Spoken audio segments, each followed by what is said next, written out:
अस्सलाम वालेकुम। नाज़रीन ग्रामी, अल्लाह ताला ने अपनी मखलूक की इस्लाह और दीनी अहकाम सिखाने के लिए वक्फे से 1.25 लाख के करीब अंबिया इस्लाम भेजे ताकि वो इन तक अल्लाह के अहकाम पहुंचा सके। मगर बाज कौमें ऐसी भी गुजरी जिन्होंने अपने नबी की तालीमात का मजाक उड़ाया,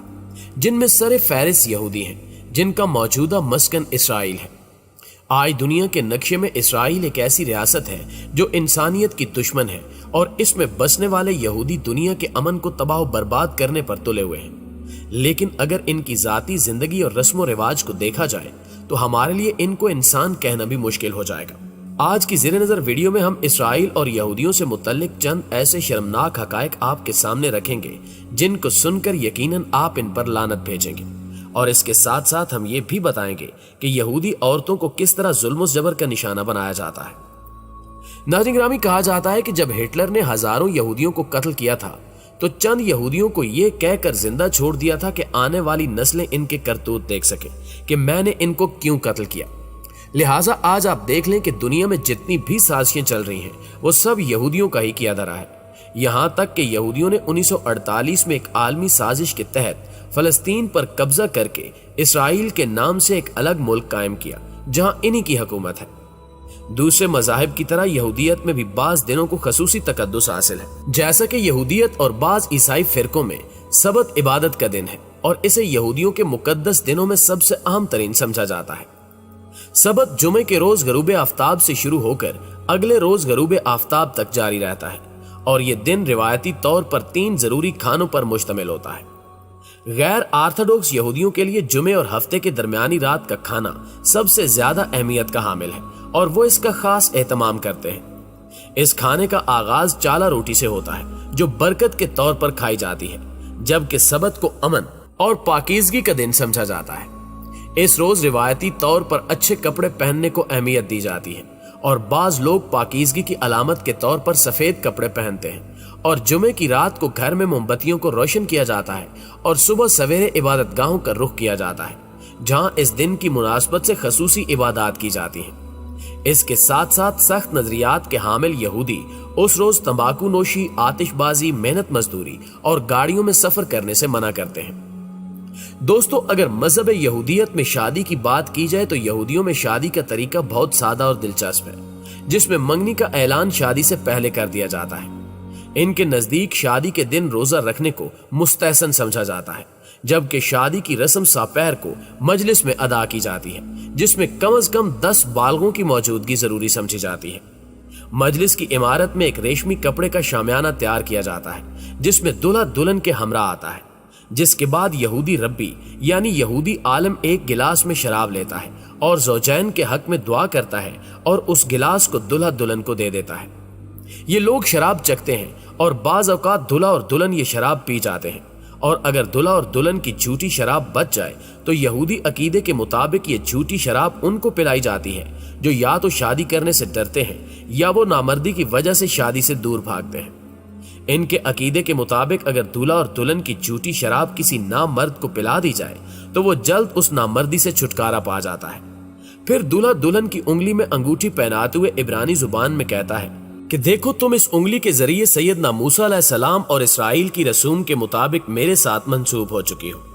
फिर शादी के अहदनामे को आरामी जुबान में रब्बी बावाज़े बुलंद पड़ता है, जिसके बाद शराब का एक गिलास लेता है और दुआ करके फिर ज़ौजैन को देता है, जिसे वो दोनों चख लेते हैं। यहूदी मजहब में शादी की बहुत ही आम रस्म गिलास तोड़ना है, जिसमें दूल्हा दुल्हन शराब पीने के बाद गिलास को जमीन पर रखते हैं और दूल्हा गिलास को अपने दाएं पांव से तोड़ता है और सब लोग मजल तूब यानी खुशकिस्मत पुकारते हैं। इस गिलास तोड़ने की वजह यह बयान की जाती है कि यहूदी तारीख पर इन पर जो जुल्म ज्यादतियां हुई हैं, इनकी याद में ही गिलास तोड़ा जाता है ताकि शादी के इस पुरमुसर्रत मौके पर भी उस जुल्म ज्यादती को याद रखा जाए। जबकि बाज यहूदियों के नजदीक इस गिलास तोड़ने का मकसद ये है कि गिलास के टुकड़े ये बताते हैं कि ये दूल्हा दुल्हन कब तक शादी के बंधन में रहेंगे, यानी इनकी शादी कब तक कायम रहेगी। यहूदी शादी में निकाहनामा भी बहुत अहमियत का हामिल है। इसके बगैर शादी का तसव्वुर भी नहीं किया जा सकता। इस निकाहनामे को यहूदी इस्तिलाह में कतूबा कहा जाता है। इस निकाहनामे में दूल्हा ये अहद करता है कि वो अपनी बीवी को मेहर देगा जो तलाक या इसके मरने की सूरत में इसके काम आएगा, اور وہ یہ بھی عہد کرتا ہے کہ وہ اپنی بیوی کو نان و نفتہ دے گا اور اس کی جسمانی خواہشات کو بھی پورا کرے گا۔ یہ نکاح نامہ حاضرین کے سامنے اونچی آواز سے پڑھا جاتا ہے تاکہ لوگ اس نکاح نامے کی عبارت کو سن سکیں اور اس پر گواہ بن سکیں۔ یہودی اسے بہت قیمتی اور مبارک خیال کرتے ہیں، اس لیے اسے بہت خوبصورت انداز میں فریم کروا کر گھر میں لگا دیا جاتا ہے۔ باقی الہامی مذاہب کی طرح یہودیت میں بھی عورت کے مہر کا تصور ملتا ہے، لیکن یہودی قانون میں مہر کو عورت کا معاشی حق نہیں سمجھا جاتا، اس لیے اسے اتنی اہمیت بھی نہیں دی جاتی۔ اسی وجہ سے یہودی قانون میں اس کا تذکرہ اشارتاً تو ملتا ہے مگر صراحتاً اس کا ذکر نہیں ملتا۔ بائبل میں بھی اس مہر کا ذکر اشارتاً موجود ہے، جس کا ترجمہ کچھ یوں ہے کہ اگر کوئی مرد کسی کنواری کو جس کی نسبت نہ ہوئی ہو پھسلا کر اس سے مباشرت کرے تو وہ ضرور ہی اسے مہر دے کر اس سے بیاہ کرے، لیکن اگر اس کا باپ ہرگز راضی نہ ہو تو اس لڑکی کو اسے دے تو وہ کنواریوں کے مہر کے موافق اسے نقدی دے۔ ناظرین، یہودیت کے ازدواجی نظام پر نظر ڈالی جائے تو معلوم ہوتا ہے کہ ان کے یہاں عورت کا مقام نہایت پست ہے، اور اس کی وجہ یہ ہے کہ حوا نے آدم کو ممنوع پھل کھانے پر اکسایا اور اسی وجہ سے وہ جنت سے نکالے گئے، اور اسی بنا پر عورت کو مرد کی غلامی اور حیض جیسی ناپاکی اور حمر کے درد کی سزا ملی۔ اس کے علاوہ یہودیت میں عورت کی شادی خاوند کی خدمت اور اولاد پیدا کرنے کے لیے ہے، اور اگر کسی کے ہاں کئی سال تک اولاد نہ ہو تو وہ بلا جھجک دوسری شادی کر سکتا ہے، اور اس کام کے لیے اسے اپنی بیوی سے کچھ کہنے سننے کی ضرورت نہیں ہے۔ اسی طرح نکاح کے قانون کی طرح طلاق کا قانون بھی یہودی روایات میں عورت کی مظلومیت کی داستان سناتا ہے، یہاں تک کہ یہودی مرد جب چاہے چھوٹی سی لغزش پر طلاق دے دیتے ہیں، اور ان کے مطابق ان کو یہ حق مذہب نے دیا تھا۔ یہودی شریعت میں جب ایک عورت کی شادی ہو گئی تو پھر وہ دوبارہ شادی نہیں کر سکتی، یا اگر کسی یہودی عورت کو اس کے شوہر نے طلاق دے دی تو وہ پھر بھی دوبارہ شادی نہیں کر سکتی، اور نہ ہی کسی مرد کو اس سے شادی کرنے کی اجازت ہے۔